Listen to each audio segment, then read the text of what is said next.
Abre a sua Bíblia. Eu agradeço o privilégio, a oportunidade de novamente estar aqui sendo o mensageiro da palavra do Senhor. Amém? Amém. Todos acharam? Amém? Amém. 2 Reis, capítulo 2, versículo 8. 2 Reis, capítulo 2, versículo 8. Amém? Estarei fazendo a leitura. Então Elias tomou a sua capa e a dobrou, e feriu as águas, as quais se dividiram para as duas bandas, e passaram ambos em seco. Verso 9. Sucedeu, pois, que, havendo eles passado, Elias disse a Eliseu: pede-me o que queres que te faça, antes que seja tomado de ti. E disse Eliseu: peço-te que haja porção dobrada de teu espírito sobre mim. Amém? Glória a Deus, aleluia. Uma breve frase antes de estarmos fazendo uma oração. O que queres que te faça? Aos nossos olhos, uma boa pergunta, muitas das vezes, ligeiramente, parece fácil responder. Mas quando nós refletimos profundamente, aí se torna uma questão difícil de se responder. Porque aquilo que Ele está nos oferecendo e vamos pedir, vai refletir pelo resto de nossas vidas, se assim o Senhor permitir. Amém. Podeis assentar, curve sua cabeça e feche os seus olhos. Senhor nosso Deus e eterno Pai, Espírito Santo de Deus, que abunda este lugar, que não seja de conhecimento humano e nem sabedoria, que da minha boca não venha sair, Pai eterno amado, as palavras da minha alma e nem de meu coração, mas sim todas guiadas pelo Espírito Santo de Deus. Amém. Glórias a Deus. Que queres que te faça? Esse é o tema da campanha. Uma pergunta que aos nossos olhos seria bem fácil responder. Quero casa, quero carro, quero isso e aquilo. Mas como lemos ali lá em 2 Reis, capítulo 2, versículo 9, Eliseu responde a Elias: que queres que te faça? Sabiamente, vendo eu através da palavra do Senhor. Mas para nós entendermos que o coração de Eliseu também poderia ser um coração como o nosso nos dias de hoje, passando por diversas tribulações, dificuldades, seja ela espiritual, física, financeira. Então temos muitos pedidos ao Senhor, mas o cuidado desse pedido tem que ser muito averiguado, pois ele pode influenciar não só nossas vidas, como nossas gerações, se assim o Senhor permite. Verdade, vamos lá. 1 Reis recorda as turbulentas experiências do povo de Deus, onde tudo se começa, no reino do norte como no reino do sul, e o reino de Azaquias. Esse foi um período difícil da história do povo de Deus, um período de grandes mudanças. Havia luta interna, pressão externa. Um resultado momentaneamente tenebroso, em que um reino estável, com um líder forte, dividiu-se em dois.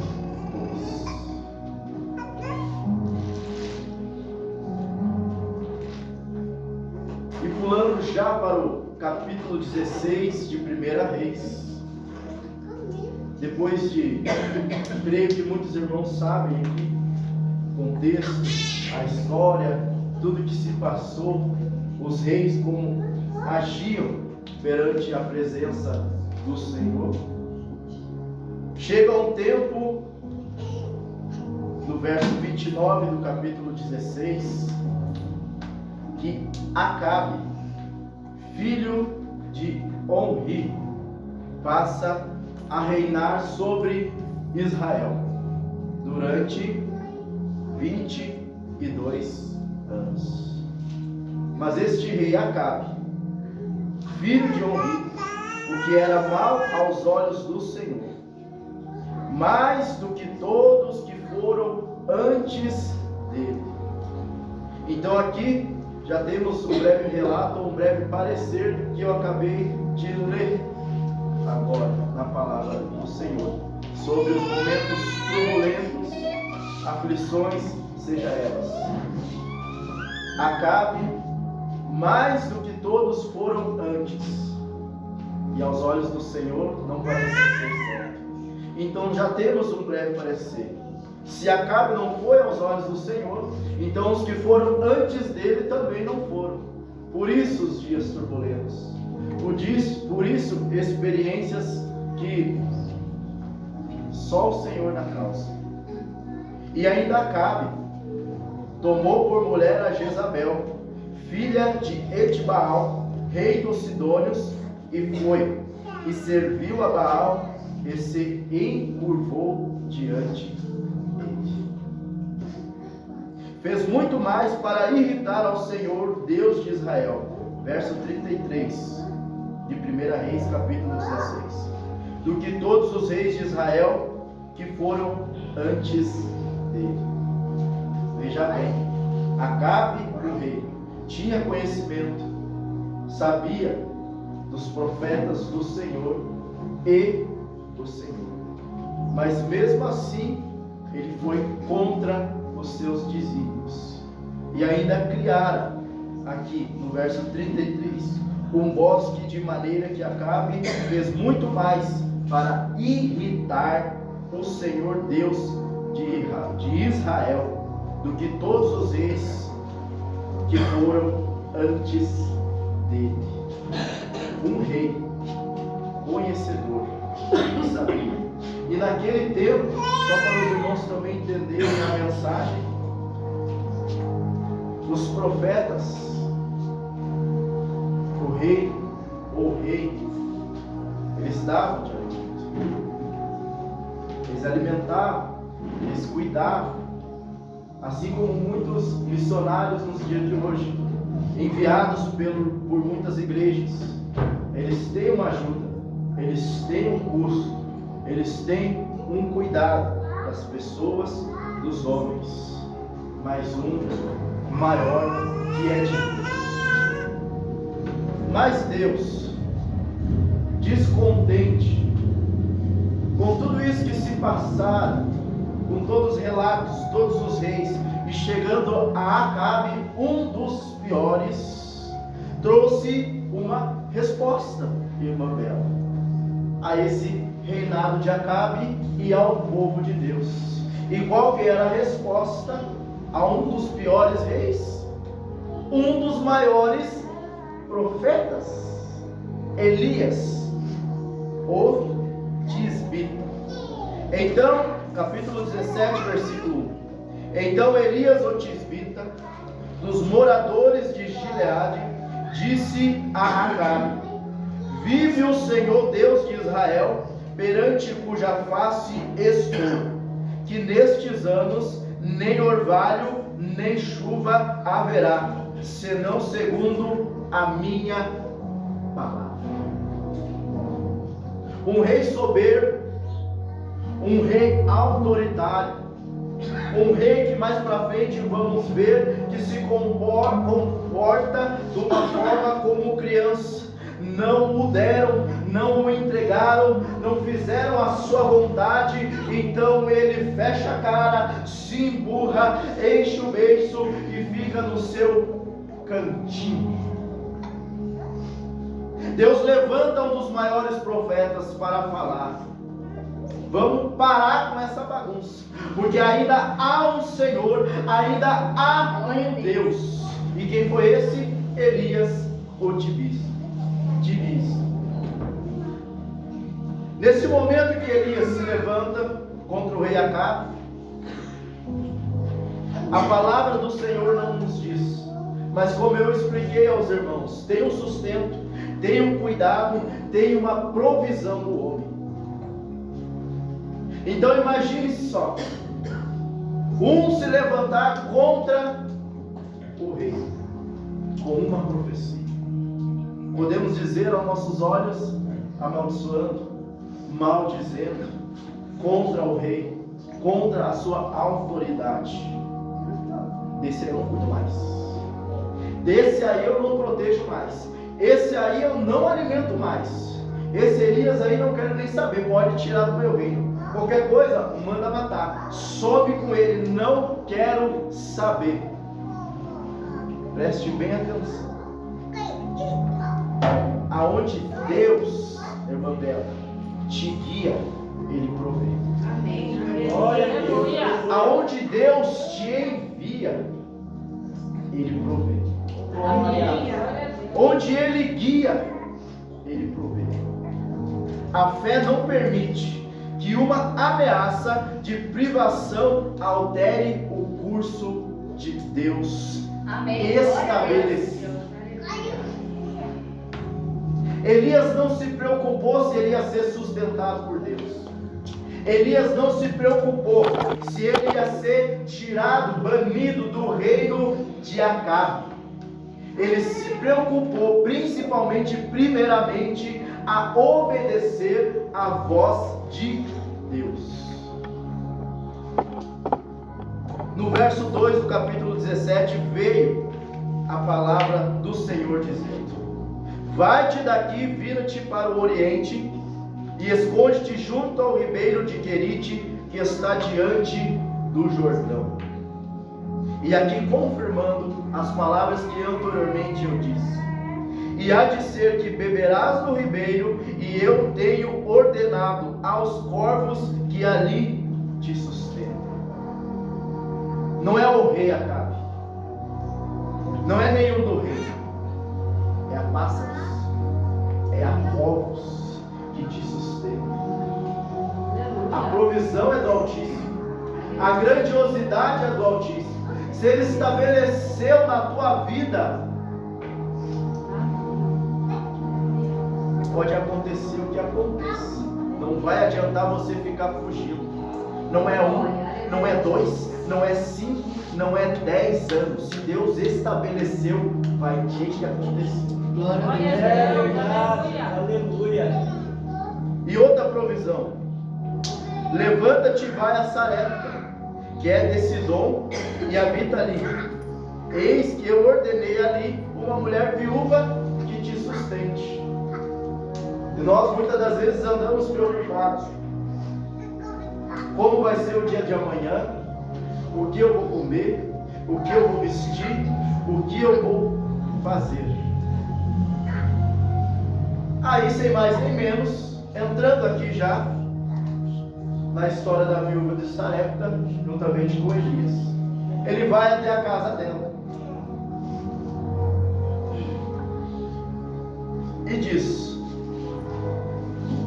então se levantou e se foi a Sarepta, chegando à porta da cidade, e eis que estava ali uma mulher viúva apanhando lenha, e chamou-lhe e disse: traze-me, peça uma vasilha, um pouco de água que beba. E indo ela buscá-la, ele a chamou e lhe disse: traze-me agora também um bocado de pão na tua mão.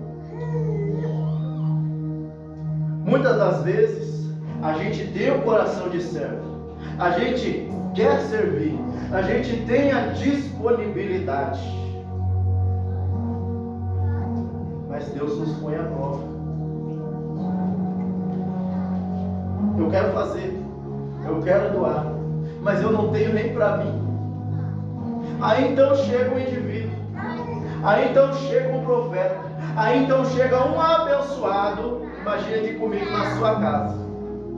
Você querendo servir a obra com um coração grato, tendo pouca coisa apenas para você e para o seu filho, lembrando que naquela época Elias tinha proferido pelas suas palavras uma grande seca, que nestes anos nem orvalho nem chuva haverá, senão segundo a minha palavra. Sem água, muitas das coisas não crescem, muitas das coisas não florescem, muitos alimentos não se têm. Então a viúva estava neste momento também, passando por estas necessidades, ela e seu filho. E a palavra do Senhor diz, quando ela falou: apanhei 2 côvados e vou prepará-lo para mim e para o meu filho, para que o comamos e morramos, conforme a palavra da viúva. Mas então Elias diz: não temais, vai fazer conforme a tua palavra, porém fazer isso primeiro para mim, um bolo pequeno, e trazê-lo para fora.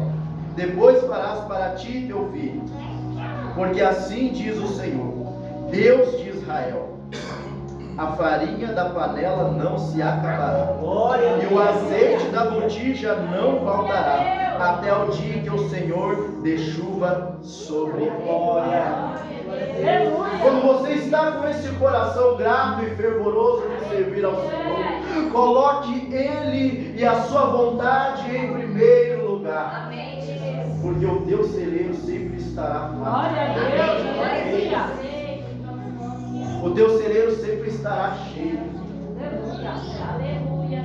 Posso me dizer aqui sobre dízimos, ofertas e tudo mais, mas já tivemos esta aula, já fomos orientados nisso, e muitas das vezes, quando chega o momento, chega a hora, trememos na base.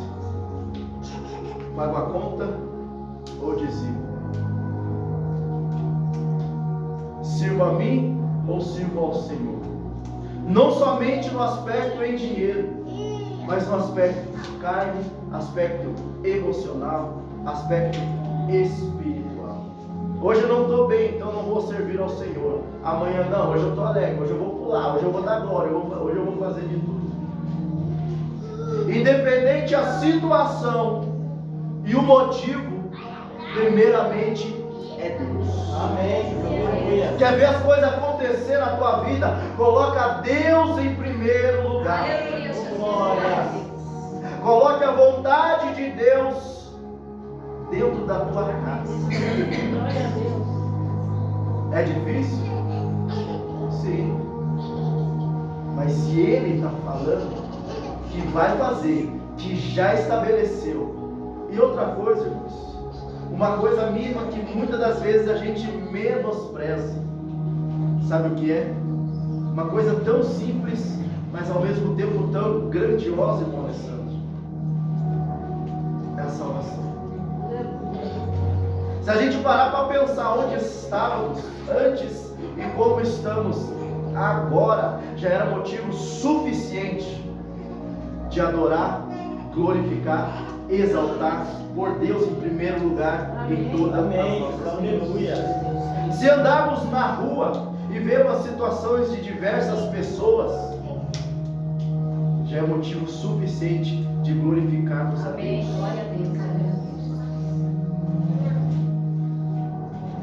No capítulo 18, Elias se apresenta diante de Acabe. No versículo 22, Elias contra os profetas.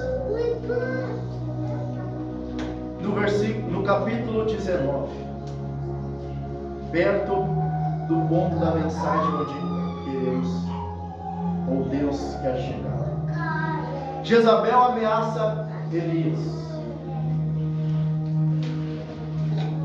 Elias tinha enfrentado, falar, disputar. Essas palavras já são, com Deus nem se disputa, contra os profetas de Baal. E Jezabel, esposa de Acabe, mandou mandou um mensageiro. Assim se faça, os deuses e outro tanto, se de certo amanhã a estas horas não puser a tua vida como a de um deles. Queria a cabeça de Elias, queria a vida de Elias.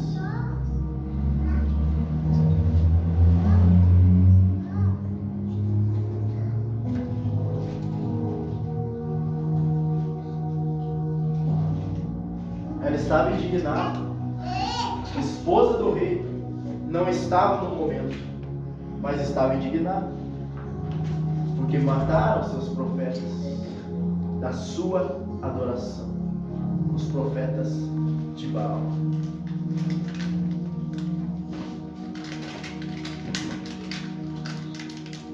E ele se foi ao deserto, caminho de um dia, e veio e se assentou debaixo de um zimbro e pediu em seu ânimo a morte. Quem? Elias, o profeta, pediu a morte a Deus. Muitas das vezes reclamamos, estamos cansados, queremos parar, queremos desistir. E a nossos olhos, a nossa vida, quando abrimos nossa mão, olhamos, mas eu não tenho nada, eu não fiz nada. E olhando para Elias, enfrentando um rei, enfrentando 450 profetas, aí vamos pensar em desistir, vamos pensar em parar, e ele está pedindo a morte. E um anjo do Senhor tocou-lhe e disse: levanta-te e come. Levantou-se, pois, e comeu e bebeu, e com a força daquela comida caminhou 40 dias e 40 noites até Horebe, o monte de Deus. E ali entrou numa caverna e passou ali a noite, e eis que a palavra do Senhor veio a ele, e ele disse: que fazes aqui, Elias? Que tu fazes escondido? Hein, Elias? Não seria uma pergunta para nós nos dias de hoje? O que estamos fazendo? Por que estamos dentro da nossa caverna? Por que estamos parados se somos redigidos, dirigidos, ordenados pelo Rei da Glória? Glória a Deus. Qual o nosso pedido está sendo certo ao Senhor? Por que estamos nessa caverna das nossas emoções? Ele disse: Senhor, sai para fora e põe-te neste momento perante a face do Senhor. Então eis que passava o Senhor, como também um grande e forte vento, que fendia os montes e quebrava as penhas, diante da face do Senhor. Porém o Senhor não estava no vento, e depois do vento um terremoto. Também o Senhor não estava no terremoto, e depois do terremoto um fogo. Porém também o Senhor não estava no fogo, e depois do fogo uma voz mansa e delicada. A brandura de Deus. Porque muitas das vezes o que a gente espera é aquele ratatá, aquele reteté, aquele, sapato de fogo, quando vem marchando desde lá de trás, quando sai marchando aqui do púlpito, eis que te digo. E Deus mansamente: vai, eu te mandei, eu te abençoei, eu falei para você. Quantas das vezes escutamos a voz de Deus e não a obedecemos? Agora a pergunta é o porquê. Faltou um show?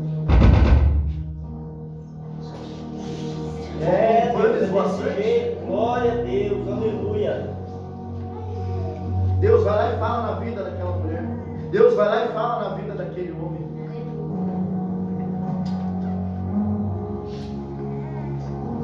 Por isso que devemos estar conectados. Intimidade profunda com Deus. para escutá-lo das diversas maneiras que ele pode agir. Às vezes não é ruim quando uma pessoa fala baixo, e muitas das vezes a gente, quê? Fala de novo que eu não escutei, não prestei atenção. Sabe o que é isso? A nossa atenção não está ligada. A nossa atenção está nas coisas terrenas, da terra, preocupações.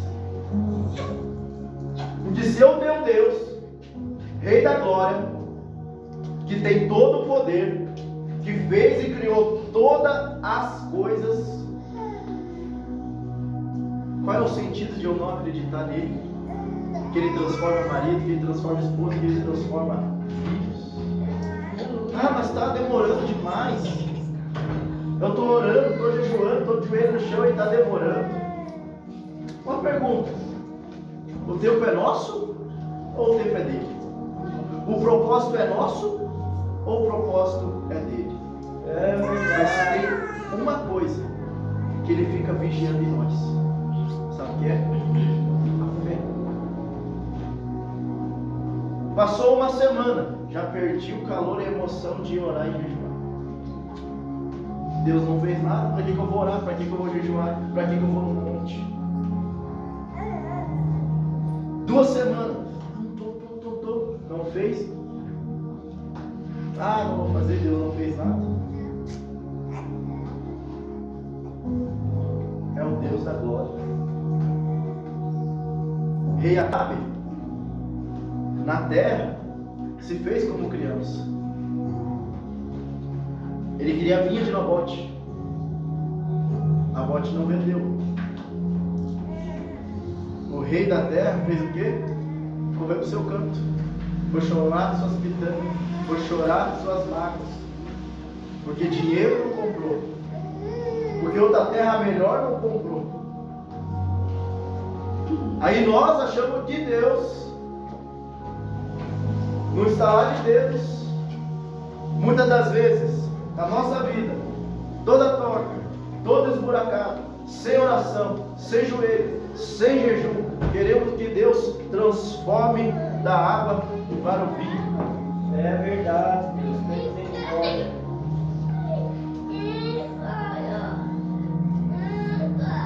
E ele disse: eu tenho sido um extremo zeloso pelo Senhor. Elias se autocomiserou, os Deus do deserto, porque os filhos de Israel deixaram o teu concerto, derribaram os teus altares, mataram os teus profetas à espada, e eu fiquei só e buscam a minha vida para tirar. Uma coisa até aqui a gente entende. Nossa, mas o profeta fez tanta coisa e mesmo assim se escondeu, ficou com medo.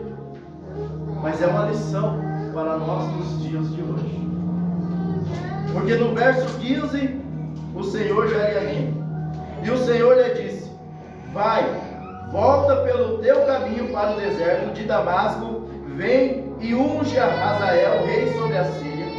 Também a Gel, filho de Ninsi, ungirás rei de Israel. Também Eliseu, filho de Safat, de Abel Meloá, ungirás profeta em teu lugar.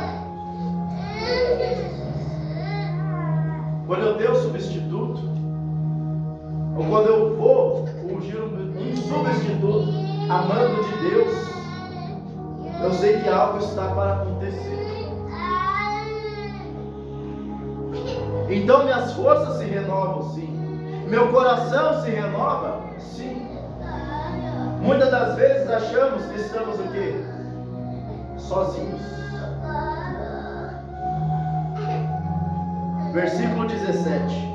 E há de ser que escapar da espada de Hazael, matá-lo a Gel. E o que escapar da espada de Gel, matá-lo a Eliseu. E 18. Creio que seja para todos aqueles que pensam e que acham, mas principalmente com vocês, pastor Alexandre, missionário Daniel. Também eu fiz ficar em Israel 7 1000. Todos os joelhos que não se dobraram a Baal e toda a boca que o não beijou. Glória a Deus, aleluia. Deus fez ainda ficar neste lugar pessoas. Então não pensem que vocês estão só. Glória. Pessoas que não dobram o joelho a Baal. Pessoas que não beijam altar nem estátua de Baal. Ou seja, pessoas que pelo menos buscam andar em reta, caráter e Glória a Deus, aleluia. Glória. Amém. Obrigada. Porque às vezes pensamos até dentro de casa: Deus, só eu oro nesta casa, só eu busco, só eu me ajoelho. E se esquecemos que tem pessoas que oram, tem pessoas que buscam, mas o ruim, o problema, o obstáculo, o buraco negro do ser humano, sabe o que é? Ele tem que ver para crer. Se ele não vê fazendo, ele não crê. Se ele não vê que está orando, se ele não vê que está jejuando, se ele não vê que está subindo, para ele não presta, para ele está ruim, para ele não está buscando, para ele é nada. E esquecemos o principal. Sabe qual é o principal? É da fonte principal, é da glória principal. Mais uma vez de quem? De Deus. Amém, aleluia. Estou sozinho nessa. Está sozinho? Mas quem te deu, quem te permitiu, quem rasgou o véu, quem abriu para você se achegar no Santo dos Santos? Foi o homem ou foi Deus? Então como dizer que estou sozinho? Partiu, pois, Elias dali e chorou, e achou Eliseu, filho de Safate, que andava lavrando com 12 juntas de bois adiante dele, e ele estava com a 12ª. Elias passou por ele e lançou a sua capa sobre ele. Tu és escolhido. É você. Você é o próximo. É você quem Deus colocou no meu coração. Aleluia. Quando uma pessoa sendo da unção, da autoridade do Espírito Santo de Deus, vem até você, te indaga, te escolhe, te chama, não duvide. Peça a direção do Senhor se o teu coração ainda está em dúvida. Mas o coração de Eliseu